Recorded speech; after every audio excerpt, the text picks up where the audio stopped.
बिहार के रोहतास में जिला प्रशासन की पोल खोलती ये तस्वीरें देख लीजिए।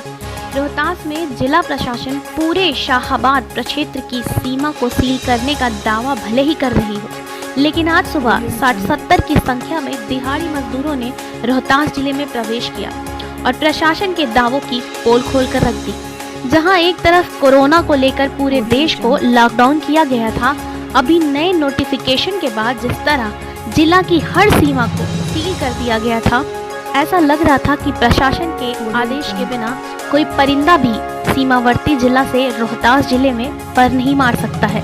लेकिन ये दावे खोखले साबित हुए हैं। आज 60-70 की संख्या में सीमावर्ती जिला कैमूर से मजदूर सीमा को पार करते हुए रोहतास में दाखिल हो गए। ये दिहाड़ी मजदूर भूखे रहने और आशियाना नहीं होने के कारण बनारस नेपाल से पैदल ही चल पड़े। बनारस से। क्या करते थे बनारस? बनारस काम कर रहे थे। क्यों चल दिए बनारस से? क्योंकि वहाँ पर बहुत अभी हम लोग के खाना नहीं मिल रहा है, रहने के लिए भी दिक्कत हो रहा है, प्रॉब्लम हो रहा है, इसीलिए सर हम लोग के भी बहुत दिक्कत चल रहा है। क्या करते थे बनारस में आप? हम लोग काम करते थे सर। क्या ठेकेदार नहीं रखा आपको, खाने पीने की व्यवस्था नहीं किया? नहीं, ठेकेदार था या वो नहीं फुरा रहा है, इसीलिए बोलता है जो तुम लोग जाओ। 21 दिन के लॉकडाउन कट गया, फिर अभी दोबारा बोल रहा है जो रुको 3 मई के खुल जाएगा। अभी कोई व्यक्ति नहीं है, तो हम लोग के इसीलिए बोलता है जो काम अभी तुम लोग के बोलता है डायरेक्ट अब जाओ तुम लोग, इधर अभी कुछ नहीं मिल रहा है। आप कहाँ जाएंगे? हम नेपाल जाएंगे सर। हम लोग के खाने के लिए कुछ नहीं मिल रहा है सर। कैसे आए हैं आप यहाँ विक्रमगंज? पैदल आए हैं सर, 3 रोज से चल रहा है। अच्छा, और कैसे जाएंगे? अब जाने के लिए कुछ व्यवस्था नहीं है। आप सब सर है तो अथी कर दीजिए, गाड़ी उड़ी के इंतजाम लगा दीजिए। हम लोग के सर खाना पीना नहीं मिल रहा है, जो 2-3 दिन से भूखा है। चूरा उरा थोड़ा मोड़ा खाकर समय काटते हैं, खाना वाना तो मिलता नहीं है। किधर दुकान हर जगह बंद है। पैसा वैसा सर हम लोग के कुछ भी नहीं है, सब खत्म? सब खत्म। ठेकेदार पैसा नहीं दिया? नहीं दिया। क्या बोला? ठेकेदार बोला अभी पैसा नहीं है, अभी हम लोग बंदी में किधर से देंगे तुम। बिहार सरकार भले ही लाख दावे कर ले कि किसी को भूखा नहीं रहने दिया जाएगा, लेकिन ये दावे भी इन मजदूरों के हालात के आगे खोखले साबित हुए। मजदूर बताते हैं कि ये ठेकेदार के माध्यम से बनारस की एक कंपनी में काम करते थे, लेकिन लॉकडाउन की वजह से उनका काम बंद हो गया, जिसके बाद लॉकडाउन बढ़ने के कारण ठेकेदार ने भी हाथ खड़ा कर इन मजदूरों को बुरे हालात में छोड़ दिया। पैसा नहीं होने के कारण ये मजदूर अब दाने दाने को मोहताज हो गए हैं और आखिरकार ये पैदल ही अपने घर को निकल पड़े।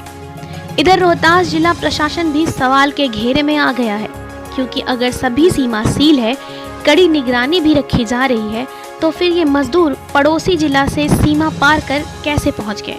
अगर पहुंच भी गए तो सीमा पर तैनात पुलिस या कोई अधिकारी ने इनको क्यों नहीं रोका? काम करते थे वहाँ पर। तो वहाँ से क्यों चल दिए? सरकार तो कह रहा है जहाँ लॉकडाउन है वहीं रहिए। लॉकडाउन है, लेकिन सरकार तो कुछ हम लोग को कुछ नहीं मिलता, खाने के लिए नहीं मिलेगा, पैसा नहीं मिलेगा, तो वहाँ पर रह के क्या करेंगे? कैसे आए हैं बनारस से? तो पैदले आए। कहाँ जाएंगे आप? नेपाल जाने के लिए आए सर। अच्छा, नेपाल जाएंगे जी। खाना तो हम लोग चिवड़ा लेकर आए थे, वही चिवड़ा खाया थोड़ा मोड़ा, वही से समय काट रहे हैं। अभी यहाँ पर बोला कि यहाँ खाना मिलता है, इसलिए मैं यहाँ पर आया। हमारा ग्रुप का लीडर बोला कि यहाँ पर खाना मिलता है। वहाँ को आदमी सब बोला कि यहाँ पर खाना मिलेगा, जाओ तुमको खाना वाला देगा। भूखे तो खाना ऐसा चिवड़ा खाते थे, लेकिन कभी काल चिवड़ा खाते थे, लेकिन खाना खाया हुआ 3-4 दिन मुमकिन हो गया, क्योंकि 4वां दिन पहले रात में हम लोग निकले। पैसा वैसा नहीं है सर। क्या ठेकेदार पैसा नहीं दिया? पैसा नहीं दिया। वो बोला कि अभी देखो हम लोग को भी समस्या है, क्योंकि हम लोग को पैसा नहीं आया कि आप लोग को दूँ। हम लोग को खाने का भी वहाँ पर प्रॉब्लम होता था, कि इसलिए हम लोग भी सोचे कि अब यहाँ पर रहेंगे तो पैसा नहीं देंगे, काम नहीं करेंगे तो पैसा नहीं देंगे। तो पैदल नहीं चल दिए? हाँ, तो पैदल ही आ गए। 50 आदमी का ग्रुप था, वो लोग मीटिंग किया कि चलो। बहरहाल ये तस्वीरें बता रही हैं कि सरकार की कथनी और करनी में कितना अंतर है। भले ही ये दावा किया जा रहा हो कि लॉकडाउन का सख्ती से पालन हो रहा है, लेकिन धरातल पर इसका असर क्यों नहीं दिख रहा। एक तरफ सरकार दूसरे प्रदेशों में फंसे छात्रों को लाने पर लॉकडाउन फेल होने का दावा कर रही है। अगर बच्चों को बाहर से लाने पर लॉकडाउन का मजाक बनेगा तो फिर इन मजदूरों का सीमा पार कर यहाँ आने से क्या होगा। ये सुशासन बाबू को सोचना चाहिए, क्योंकि सवाल तो बहुत खड़े होंगे और सवाल होना लाजमी भी है। मसलन इन मजदूरों को बिना स्क्रीनिंग जांच किए आगे क्यों जाने दिया गया। जब ये बॉर्डर क्रॉस कर रहे थे तब प्रशासन कहाँ था।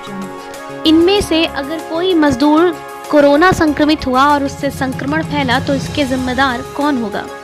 फिलहाल ये मजदूर रोहतास जिले के विक्रमगंज में अपना पड़ाव डालकर रह रहे हैं और सुशासन बाबू के झूठे दावे की पोल खोल रहे हैं और बता रहे हैं कि देखिए साहब, आपके दावे कितने सच्चे हैं और आपके अधिकारी कितने सुचारू रूप से काम कर रहे हैं। नतीजा भी सामने है कि लगातार कोरोना संक्रमितों की संख्या बढ़ती जा रही है। डेमोक्रेटिक न्यूज़ के लिए रोहतास से आशुतोष कुमार की रिपोर्ट।